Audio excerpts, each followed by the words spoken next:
ಈ ಸುತ್ತಮುತ್ತ ಇರೋರು ಅಂದರೆ ನಿಮ್ಮ ಉದ್ದೇಶ ಯಾರನ್ನು ಕೇಳಬೇಕು ಅಂತ? ಯಾರ ಹತ್ರ ಅಂದರೆ ಸುಶೀಲಮ್ಮನ ಹತ್ರ. ಏನಂದ್ರೆ ಇನ್ನೊಂದ್ಸಲ ಹೇಳ. ಒಂದ್ಸಲ ಏನೋ 100 ಸಲ ಹೇಳ್ತೀನಿ. ನಾನು ಸುಶೀಲಮ್ಮನ ಲವ್ ಮಾಡ್ತಾ ಇದ್ದೀನಿ. ಮದುವೆ ಮಾಡ್ಕೊಂಡ್ರೆ ಅವಳನ್ನೇ ಮದುವೆ ಮಾಡ್ಕೋಬೇಕು ಅಂತ ತೀರ್ಮಾನ ಮಾಡಿದ್ದೀನಿ. ಯಾಗಿದ್ರೂ ನನಗೂ ಹೆಂಡತಿ ಇಲ್ಲ, ಅವಳಿಗೂ ಗಂಡ ಇಲ್ಲ. ನಮ್ಮಿಬ್ಬರು ಜೋಡಿ ಒಳ್ಳೆ ಮ್ಯಾಚ್ ಆಗುತ್ತೆ ಅಲ್ವಾ? ಅಂಕಲ್, ನೀವು ಕುಡ್ದಿಲ್ಲ ತಾನೇ? ಈ ವಿಷಯ ಏನಾದರೂ ಸುಶೀಲಮ್ಮನ ಕಿವಿಗೆ ಬಿದ್ದರೆ ಕಿವಿಗೆ ಬೀಳಿಸು ಅಂತಾನೆ ಇವನ ಹತ್ರ ಹೇಳ್ತಾ ಇರೋದು. ಇನ್ನೇನು ಕೆಟ್ಟಾಗಿ ಹೇಳ್ತಾ ಇಲ್ವಲ್ಲ. ಒಂದು ನೊಂದು ಬೆಂದಿರೋ ಹೆಣ್ಣಿಗೆ ಪ್ರಾಮಾಣಿಕವಾಗಿ ಒಂದು ಬಾಳು ಕೊಡಬೇಕು ಅಂತ ಪ್ರಯತ್ನ ಮಾಡ್ತಾ ಇದ್ದೀನಿ ಅಷ್ಟೇ. ಅದು ನಿನ್ ಪ್ರಾಣಕ್ಕೆ ಆಪತ್ತು ಅನ್ನೋದನ್ನ ಮರೆತು ಮಾತಾಡ್ತಾ ಇದ್ಯಾ? ನೋಡು, ಈ ವಿಷಯನ ಇಲ್ಗೆ ಬಿಟ್ಟು ಬೇರೆ ಏನಾದ್ರು ಕೆಲಸ ಇದ್ರೆ ನೋಡ್ಕೋ. ಅಪ್ಪಿ ತಪ್ಪಿ ಈ ವಿಷಯ ಏನಾದ್ರು ಹೊರಗಡೆ ಗೊತ್ತಾದ್ರೆ ಎಲ್ರು ನಿನ್ಗೆ ಕಲ್ ತಗೊಂಡು ಹೊಡಿತಾರೆ ಅಷ್ಟೇ. ಕಲ್ಲಲ್ಲಿ ಹೊಡೆದ್ರೂ ಪರವಾಗಿಲ್ಲ, ಕಾಲಲ್ಲಿ ಜಾಡ್ಸ್ ಒದ್ರೂ ಪರವಾಗಿಲ್ಲ, ನಾನು ಸತ್ತ ಹೆಣದ ಮೇಲೆ ಗೋರಿ ಕಟ್ಟಿದ್ರೂ ಪರವಾಗಿಲ್ಲ. ನಾನಂತೂ ಆ ಸುಶೀಲಮ್ಮನ ಮದುವೆ ಮಾಡ್ಕೊಳ್ಳೋದು ಗ್ಯಾರಂಟಿ. ನೀನು ಸುಶೀಲಮ್ಮನ ಹತ್ರ ಯಾವತ್ತೋ ಕೇಳ್ತೀಯ ಅಂತ ನಂಗೆ ಮೊದಲೇ ಹೇಳು. ಎಲ್ಲರ ಹತ್ರನೂ ಚಂದ ವಸೂಲಿ ಮಾಡಿ ನಿನ್ನ ಶವ ಸಂಸ್ಕಾರಕ್ಕೆ ಅಡ್ವಾನ್ಸ್ ಆಗಿ ಏರ್ಪಾಟ್ ಮಾಡ್ತೀನಿ. ಲೇ, ನೀನೊಬ್ಬ ಮಗನನು?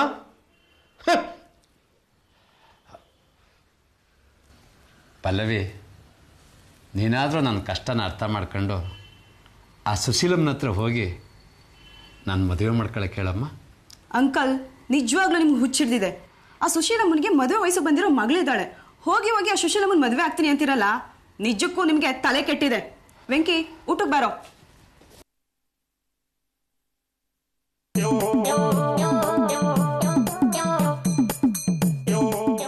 ಆ ಸುಶೀಲಮ್ಮನಿಗೆ ಮದುವೆ ವಯಸ್ಸು ಬಂದಿರೋ ಮಗಳಿದ್ದಾಳೆ.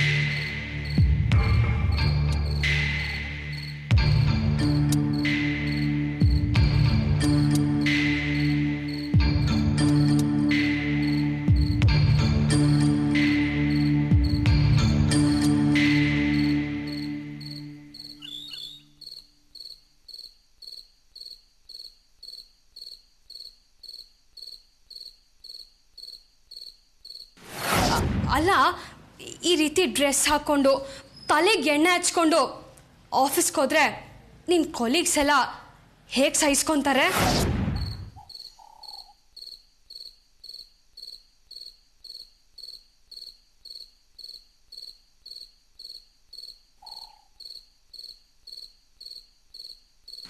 ಅವ್ರು ಹೇಳ್ಬಿಟ್ರಂತೆ ಇವ್ನು ಹಲ್ಗಿಂಚ್ಕೊಂಡು ನನ್ನ ಫೋಟೋ ಇಸ್ಕೊಳಕ್ ಬಂದ.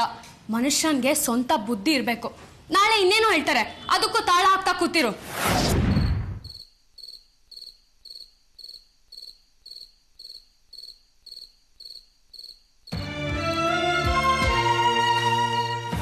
ಅವನು ನೆನ್ಸ್ಕೊಂಡ್ರೇನೆ ನಂಗೆ ಮೈಯೆಲ್ಲ ಉರಿಯತ್ತೆ.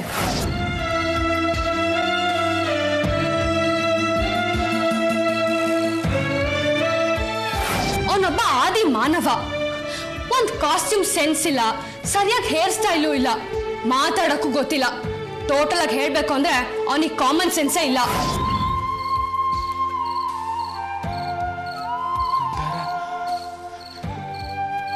ನಾನು ದಾಮಿನ ಮದುವೆ ಮಾಡ್ಕೊಳ್ಳಲ್ಲ ಅಂದ್ರೆ ಧೀರಜ್ ನಮ್ಮ ಮಂದಾರನ ಮದುವೆ ಮಾಡ್ಕೊಳ್ಳಲ್ಲ. ಪಾಪ ಮಂದಾರ ಧೀರಜ್ ಬಗ್ಗೆ ಎಷ್ಟೊಂದು ಆಸೆ ಕನಸುಗಳನ್ನ ಕಟ್ಕೊಂಡಿದ್ದಾಳೆ. ಹೀಗೆ ಮದುವೆ ನಡೀಲಿಲ್ಲ ಅಂದರೆ ಅವಳ ಆಸೆಗಳೆಲ್ಲ ನುಚ್ಚು ನೂರಾಗೋಗುತ್ತೆ. ಇಲ್ಲ, ನಮ್ಮ ಮಂದಾರ ಸುಖವಾಗಿ ಸಂತೋಷವಾಗಿರ್ಬೇಕು, ಅವಳ ಜೀವನ ಚೆನ್ನಾಗಿರ್ಬೇಕು. ಅವಳಿಗೋಸ್ಕರ ನನಗೆ ಎಷ್ಟೇ ಕಷ್ಟ ಆದರೂ ಪರವಾಗಿಲ್ಲ, ದಾಮಿನಿನ ಮದುವೆ ಮಾಡ್ಕೋಬೇಕು. ಮಾಡ್ಕೋತೀನಿ. ನಾನು ದಾಮಿನಿನ ಮದುವೆ ಮಾಡ್ಕೋತೀನಿ. ಕಾಂಟ್ರಾಕ್ಟರ್ ಹತ್ರ ಹೋಗಿದ್ದೇನೋ, ಬಿಲ್ಡಿಂಗ್ ಮುಗ್ಸಕ್ಕೆ ಇನ್ನೂ ಎಷ್ಟು ದಿವಸ ಬೇಕಂತೆ? ಅಲ್ಲ, ಬಿಲ್ ಕೊಟ್ಟು ಇಮಿಡಿಯೇಟಾಗಿ ಪೇಮೆಂಟ್ ಕೇಳ್ತಾನಲ್ಲ, ಕೆಲಸ ಮಾಡೋಕ್ಕಾಗಲ್ವಂತ? ಸರ್ ಹೋಗಿದ್ದೆ ಸರ್. ಏನಾಗಿದೆ ಅಂದರೆ ಲೇಬರ್ಸ್ ಎಲ್ಲ ಹಬ್ಬಕ್ಕೆ ಅಂತ ಊರಿಗೆ ಹೊಟ್ಟೋಗಿದ್ದಾರೆ ಸರ್. ಸರ್ ಇವತ್ತು ಬಂದ್ಬಿಡ್ತಾರಾ? ನಾಳೆಯಿಂದ ಕೆಲಸ ಶುರು ಮಾಡಿಸ್ತೀನಿ ಸರ್. ಹೇಳಯ್ಯ, ನೀನು ಮೇಸ್ತ್ರಿನ? ಸ್ಪಾಟ್ ಹತ್ರ ಹೋಗಿದ್ದ? ಕೆಲಸ ಏನು ನಡೀತಾ ಇದೆ ಅಂತ ನೋಡ್ಕೊಂಬಂದ್ಯಾ? ಇಲ್ಲ ಸರ್, ವಿಷಯ ತಿಳಿಸ್ಬಿಟ್ಟು ಆಮೇಲೆ ಹೋಗೋಣ ಅಂತ ಬಂದೆ. ಹೋಗಿದ್ದೆ ಅಂತ ಬೊಗಳೆ ಬಿಡ್ತಾ ಇದ್ದೆ. ಅದು sorry sir. Hello, Dharampal speaking. ನಾನು ರೀ ಗೋವರ್ಧನ್ ದಾಸ್ ಮಾತಾಡ್ತಿರೋದು. ಸರ್ ಹೇಳಿ ಸರ್, ಏನಾಗಬೇಕಿತ್ತು ಸರ್? ನಿಮ್ಮಿಂದ ನನಗೊಂದು ಸಹಾಯ ಆಗ್ಬೇಕಿತ್ರಿ ಸರ್. ಅಷ್ಟು ದೊಡ್ಡ ಮಾತು ಯಾಕೆ ಸರ್? ಅಪ್ಪಣೆ ಕೊಡಿ ಸರ್. ಏನಿಲ್ಲ ರೀ, ನನ್ನ ಫ್ರೆಂಡ್ ಸದಾನಂದ್ ಇಲ್ವಾ, ಅವ್ರ ಫೋನ್ ನಂಬರ್ ಬೇಕಿತ್ತು. ಸದಾನಂದ ಅಂದರೆ ಆ ಮೇಸ್ಟ್ರದ? ಒಂದು ನಿಮಿಷ ಕೊಡ್ತೀನಿ ಸರ್. ಟೆಲಿಫೋನ್ ಡೈರೆಕ್ಟ್ರಿ ನೋಡಿ ಹೇಳ್ತೀನಿ ಸರ್. ಏನ್ರಿ ಅಂತ ಇಂಪಾರ್ಟೆಂಟ್ ನಂಬರು ನಿಮ್ಮ ಮೊಬೈಲಲ್ಲಿ ಫೀಡ್ ಆಗಿಲ್ವಾ? ಸರ್, ಅದು ನನ್ನ ಮೊಬೈಲಲ್ಲಿ ಅವ್ರ ನಂಬರ್ ಫೀಡ್ ಮಾಡ್ಕೊಂಡಿಲ್ಲ ಸರ್. ಆ ಮೇಷ್ಟ್ರ ನಂಬರ್ ನನ್ನ ಹತ್ರ ಇದೆ ಸರ್. ಸರ್, ನಂಬರ್ ಯಾಕೆ ಸರ್? ನಾನೇ ಖುದ್ದಾಗ ಅವ್ರ ಮನೆಗೆ ಹೋಗಿ ಹೇಳ್ತೀನಿ ಸರ್. ಅವ್ರ ಕೈಲಿ ಫೋನ್ ಮಾಡಿಸ್ತೀನಿ ಸರ್. ಓಕೆ. ಹೋದ ಸರ್ತಿ ಬಂದಾಗ ಸದಾನಂದಗೆ ನಿಮ್ಮ ಮನೆಗೆ ಊಟಕ್ಕೆ ಬರ್ತೀನಿ ಅಂತ ಹೇಳಿದ್ದೆ. ಗುರುವಾರ ಬರ್ತಾ ಇದ್ದೀನಿ, ಊಟಕ್ಕೆ ಬರ್ತಾ ಇದ್ದೀನಿ ಅಂತ ಹೇಳ್ಬಿಡಿ ಅಷ್ಟೇ. ಗೊತ್ತಿರೋ ವಿಷಯ ತಾನೇ ಸರ್, ನಾನು ಈಗಲೇ ಹೊಟ್ಟೆ ಸರ್. ಸರ್, ಆಮೇಲೆ ಇನ್ನೇನಾದರೂ ಹೇಳಬೇಕಾಗಿತ್ತ ಸರ್? ಇನ್ನೇನಿಲ್ಲ, ಅಷ್ಟು ಮಾಡಿ ಸಾಕು. ಫೋನ್ ಇಡಿ. ಆಯ್ತು ಸರ್. ಸರ್ ಏನ್ ಸರ್ ಇದು? ಮೇಷ್ಟ್ರ ಮನೆಗೆ ಗೋವರ್ಧನ್ ಸಾಹೇಬ್ರು ಊಟಕ್ಕೆ ಹೋಗೋದಾ? ಚ ಚ ಚ ಚ ಈಗ ಅವರಿಂದ ನಮ್ಮ ವರ್ಚಸ್ ಬೆಳಿಬೇಕು. ಸರ್ ನೀವೇನು ಯೋಚನೆ ಮಾಡಬೇಡಿ ಸರ್, ನಮ್ಮ ಮನೆ ಪಕ್ಕದಲ್ಲೇ ಸರ್ ಅವ್ರಿರೋದು. ನಾನು ಹೋಗಿ ಮಾತಾಡ್ತೀನಿ ಸರ್. ನೀವು ಅಲ್ಲೆಲ್ಲ ಹೋಗೋದು ಚೆನ್ನಾಗಿ ಕಾಣಲ್ಲ ಸರ್. ಜಾಸ್ತಿ ಆಯಿತು, ನಿನ್ನ ಅಧಿಕ ಪ್ರಸಂಗತನ ಜಾಸ್ತಿ ಆಯಿತು. ಅವರು ನನ್ನ ಹತ್ರ ನಂಬರ್ ಕೇಳ್ತಾ ಇದ್ರೆ ನೀನು ನನ್ನ ಹತ್ರ ಇದೆ ಕೊಡ್ಲಾ ಸರ್ ಅಂತ ಕೇಳ್ತಾ ಇದೆಯಲ್ಲ, ಯಾಕೆ ನನ್ನ ಹತ್ರ ನಂಬರ್ ಇಲ್ವಾ? ಅದೇನಾರು ಅವ್ರು ಕೇಳಿಸಿದ್ರೆ ನನಗೆ ಸಿಗೋ ಒಳ್ಳೆ ಅವಕಾಶ ತಪ್ಪೋಗ್ತಾ ಇತ್ತಲ್ಲೋ. ಅದಲ್ಲ ಸರ್. ಏನದಲ್ಲ, ಯಾವ ಟೈಮಲ್ಲಿ ಏನು ಮಾತಾಡಬೇಕು ಅನ್ನೋದೇ ಗೊತ್ತಾಗಲ್ಲ. ದಡ್ಡ ಕಣೆಯ ನೀನು. ಮತ್ತೆ ನಂಬರ್ ಇಲ್ಲ ಅಂದರೆ ಇಮೇಜ್ ಇಮೇಜ್ ಕಣಯ್ಯ, ಇಮೇಜ್ ಬಿಲ್ಡಪ್ಸ್ ಆಗಬೇಕು. ನಾನೇ ಸ್ವತಃ ಸದಾನಂದ್ ಅವ್ರ ಮನೆಗೆ ಹೋಗ್ತೀನಿ ಅಂದರೆ ಗೋವರ್ಧನ್ ಸಾಹೇಬ್ರ ಹತ್ರ ನಾನು ಇಮೇಜ್ ಬೆಳೆಯುತ್ತೆ. ಸದಾನಂದ್ ನನಗೆ ಹತ್ರ ಆಗ್ತಾರೆ. ಅವ್ರು ನನಗೆ ಹತ್ರ ಆದರೆ ಗೋವರ್ಧನ್ ಸಾಹೇಬ್ರು ನನಗೆ ಹತ್ರ ಆದಾಗೆ. ಹೌದಾ ಸರ್? ನಮ್ಗಿದೆಲ್ಲ ಹೊಳಿಲೇ ಇಲ್ವಲ್ಲ. ನಿನಗೆ ಹೊಳೆಯೋ ಆಗಿದ್ದಿದ್ರೆ ನೀನು ಇನ್ನೊಬ್ಬ ಧರಂಪಾಲ್ ಆಗ್ಬಿಡ್ತಾ ಇದ್ದೆ. ಬೇಡ, ನೀನು ರಂಗರಾಜ್ ಆಗೇ ಇರು. ಹೋಗಿ ಡ್ರೈವರ್ ಕಾರ್ ತೆಗೆ ಕೇಳು. ಸರ್ ನಾನು ನಿಮ್ಮ ಜೊತೆಲಿ ಬರಲ್ಲ. ಯಾಕೆ? ಬೆಕ್ಕನ್ನ ಕಂಕ್ಳಲ್ಲಿ ಕಟ್ಕೊಬೇಕಾ? ನೀನು ನಿನ್ನ ಹೆಂಡತಿ ಅವ್ರ ಜೊತೆ ಎಷ್ಟು ಚೆನ್ನಾಗಿದ್ದೀರಾ ಅಂತ ನನಗೆ ಚೆನ್ನಾಗಿ ಗೊತ್ತಯ್ಯ. ಇಲ್ಲೇ ಇದ್ದು ಫೋನ್ಗಳು ಅಟೆಂಡ್ ಮಾಡು. ಸರಿ ಸರ್. ಏನಿಲ್ಲೇ ನಿಂತಿದ್ಯಾ? ಸರ್ ನೀವು ಹೇಳಿದ್ರಲ್ಲ ಸರ್ ಫೋನ್ ಅಟೆಂಡ್ ಮಾಡು ಅಂತ. ನಾನೇ ಹೇಳಿದ್ದು ಕಾರ್ ತೆಗಿ ಅಂತ. ಸರಿ ಸರ್.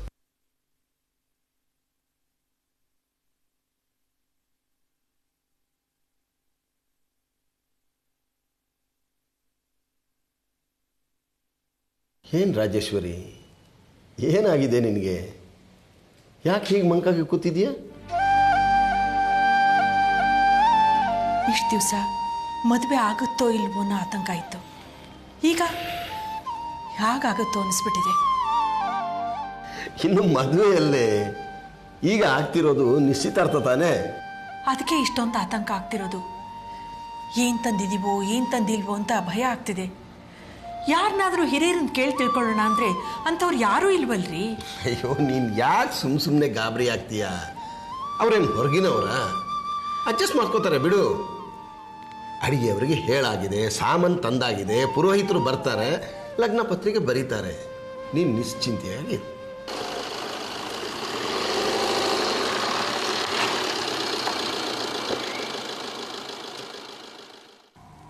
ಧರ್ಮಪಾಲ್ ಸಾಹೇಬರು ಇವ್ರು ಯಾಕೆ ನಮ್ಮ ಮನೆಗೆ ಬಂದರು?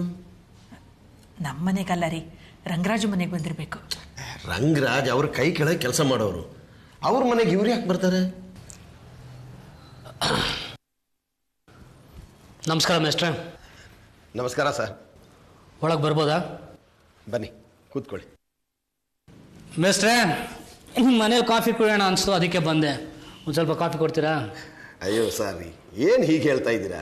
ನೀವು ಬಯಸೋದು ಹೆಚ್ಚು, ನಾವು ಕೊಡೋದು ಹೆಚ್ಚು. ರಾಜೇಶ್ವರಿ ತಂದೆ, ಒಂದು ನಿಮಿಷ. ಮೇಸ್ಟ್ರೆ, ನಿಮ್ಗೊಂದು ಸಂತೋಷವಾದ ಸುದ್ದಿ. ಏನು ಅಂತ ಊಹಿಸಿ ನೋಡೋಣ. ನೀವು ಕುತೂಹಲ ಮೂಡಿಸ್ತಾ ಇದ್ದೀರಾ. ನನ್ನ ತಲೆಗೆ ಏನು ಹೊಳಿತಾ ಇಲ್ಲ, ದಯವಿಟ್ಟು ನೀವೇ ಹೇಳಿ ಸರ್. ನಿಮ್ಮ ಗೆಳೆಯರು, ನಮ್ಮ ಬಾಸ್ ಗೋವರ್ಧನ್ ಸಾಹೇಬರು ಬರ್ತಾ ಇದ್ದಾರೆ. ಅದರಲ್ಲೇನು ವಿಶೇಷ ಬಿಡಿ, ಅವನಿಗೆ ಈ ರಾಜ್ಯದಲ್ಲಿ ಎಲ್ಲರನ್ನೂ ಸರಿದೂಗಿಸ್ಕೊಂಡು ಹೋಗಬೇಕು. ಅದಕ್ಕೋಸ್ಕರ ಬರ್ತಾ ಹೋಗ್ತಾ ಇರಬೇಕಾಗತ್ತೆ. ಅವ್ರು ಬರ್ತಾ ಇದ್ದಾರೆ ಅನ್ನೋ ಸುದ್ದಿ ಅಷ್ಟೇ ಆಗಿದ್ದಿದ್ರೆ ನಾನು ಇಲ್ಲಿವರೆಗೂ ಬರ್ತಾ ಇದ್ನಾ? ಅದರಲ್ಲೇನೋ ವಿಶೇಷ ಇದೆ. ಏನು ವಿಶೇಷ ಅಂತ ಹೇಳ್ಬಿಡಿ ಸರ್. ಈ ಸಲ ಬರೋರು ನಿಮ್ಮ ಮನೆಗೆ ಊಟಕ್ಕೆ ಬರ್ತಾರಂತೆ. ಈ ವಿಷಯ ಖುದ್ದಾಗಿ ನೀವೇ ಹೇಳ್ಬಿಟ್ಟು ಬನ್ನಿ ಅಂತ ನನಗೆ ಹೇಳಿದ್ರು. ಒಂದು ಫೋನ್ ಮಾಡಿಬಿಡಿ ಮಿಸ್ಟ್ರೆ. ಬಹಳ ಸಂತೋಷ. ಯಾವಾಗ ಬರ್ತಾರಂತೆ? ಗುರುವಾರ. ಹೌದಾ? ಗುರುವಾರನ? ಬಹಳ ಒಳ್ಳೇದಾಯ್ತು. ಒಂದು ನಿಮಿಷ ಫೋನ್ ಮಾಡಿಕೊಡ್ತೀನಿ, ನೀವು ಮಾತಾಡಿ.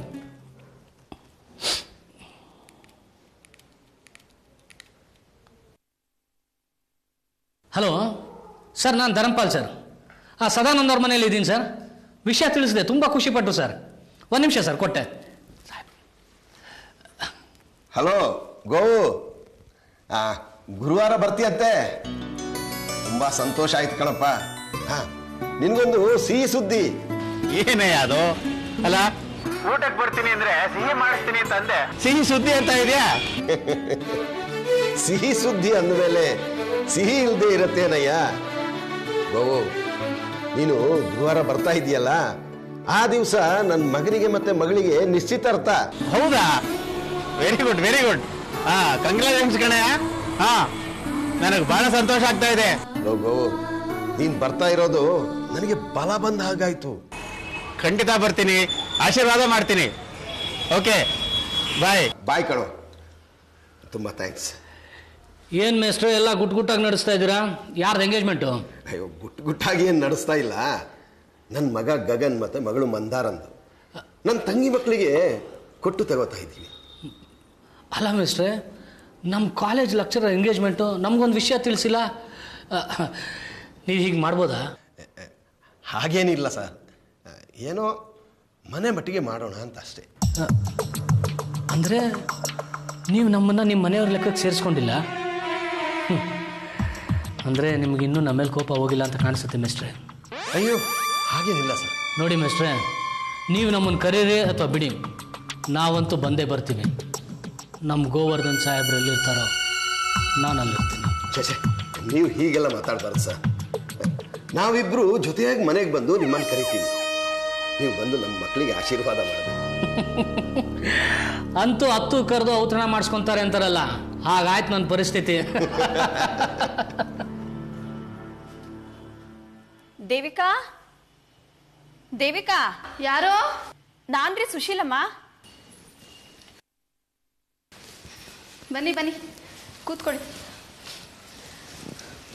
ಏನ್ರಿ ಸುಶೀಲಮ್ಮ, ಹಿಪಾಟಿ ಸಿಂಗಾರ, ಕೈಲಿ ಅಕ್ಷತೆ ಬಟ್ಲು ಬೇರೆ ಇಟ್ಕೊಂಡ್ಬಿಟ್ಟಿದ್ದೀರಾ? ಏನು ಮನೆ ಸತ್ಯನಾರಾಯಣ ಪೂಜೆ ಇಟ್ಕೊಂಡಿದ್ದೀರಾ? ಒಂದ್ ರೀತಿ ಹಾಗೇನೆ ರೀ. ಹುಡುಗನ ಹೆಸರು ಸತ್ಯನಾರಾಯಣ ಅಂತಾನೆ. ಹುಡುಗನ? ಯಾರಿಗ್ರಿ? ನನ್ನ ಮಗಳಿಗೆ. ನನ್ನ ಮಗಳನ್ನ ಮದ್ವೆ ಆಗ್ತಿರೋ ಹುಡುಗನ ಹೆಸರೇ ಸತ್ಯನಾರಾಯಣ ಅಂತ. ನಾಳೆನೇ ಎಂಗೇಜ್ಮೆಂಟು. ಇದೇನ್ರಿ ಇದ್ದಕ್ಕಿದ್ದಾಗೆ?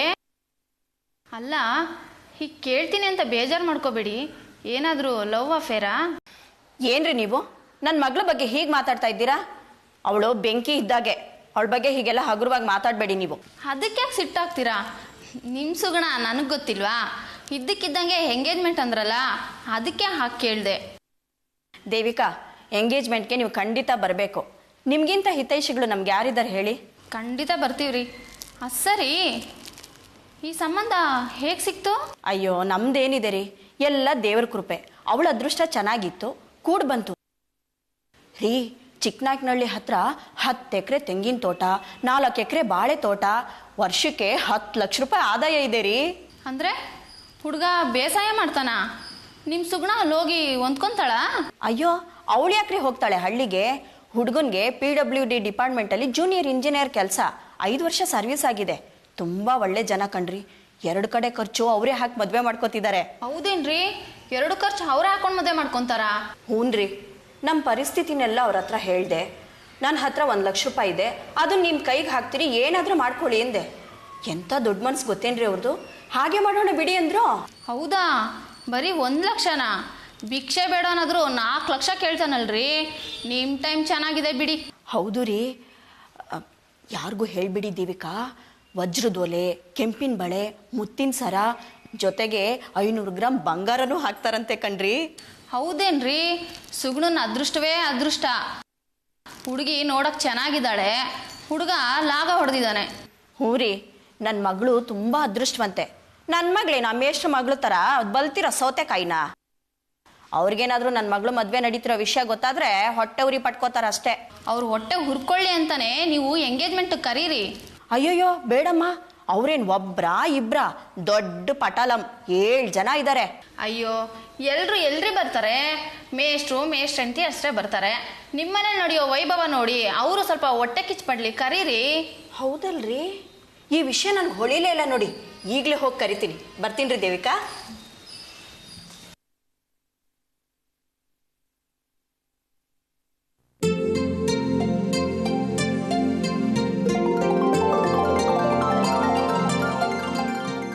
ಪರವಾಗಿಲ್ಲ ಸುಶ್ಲಮ್ಮ, ನಮ್ಮನೆ ಎಂಗೇಜ್ಮೆಂಟ್ಗಿಂತ ಮೊದಲು ನಿಮ್ಮ ಮಗಳ ಮದುವೆ ಗೊತ್ತು ಮಾಡಿಬಿಟ್ಟಿದ್ದೀರಲ್ಲ, ಗಟ್ಟಿಗ್ರಮ್ಮ ನೀವು. ಅಯ್ಯೋ, ಅಷ್ಟು ಗಟ್ಟಿಗ್ದಾನ ಇರದೆ ಹೋಗಿದ್ದಿದ್ರೆ ಅಕ್ಕಪಕ್ಕದವ್ರ ಮಧ್ಯೆ ಬಾಳಕ್ಕಾಗ್ತಾ ಇತ್ತಾ? ಎಲ್ಲರೂ ಸೇರಿ ಆ ಪೋಷಣೆ ತಗೊಂಡ್ಬಿಟ್ಟಿರೋರು. ಸುಶೀಲಮ್ಮ, ನನ್ಗ್ಯಾಕೋ ನೀವು ಈ ಮದುವೆ ವಿಚಾರದಲ್ಲಿ ದುಡುಕ್ತಾ ಇದ್ದೀರಾ ಅನ್ಸತ್ತೆ. ಯಾಕೆ ಹೇಗಂತೀರಾ? ಮತ್ತಿನೇನಮ್ಮ, ನಿಮ್ಮ ಮಗಳಿಗೆ ಅಂತ ವಯಸ್ಸೇನಾಗಿದೆ? ಇನ್ನು ಚಿಕ್ಕ ಹುಡುಗಿ ಅವಳು. ಯಾಕೆ ಈಗಲೇ ಮದುವೆ ಮಾಡ್ತಾ ಇದ್ದೀರಾ?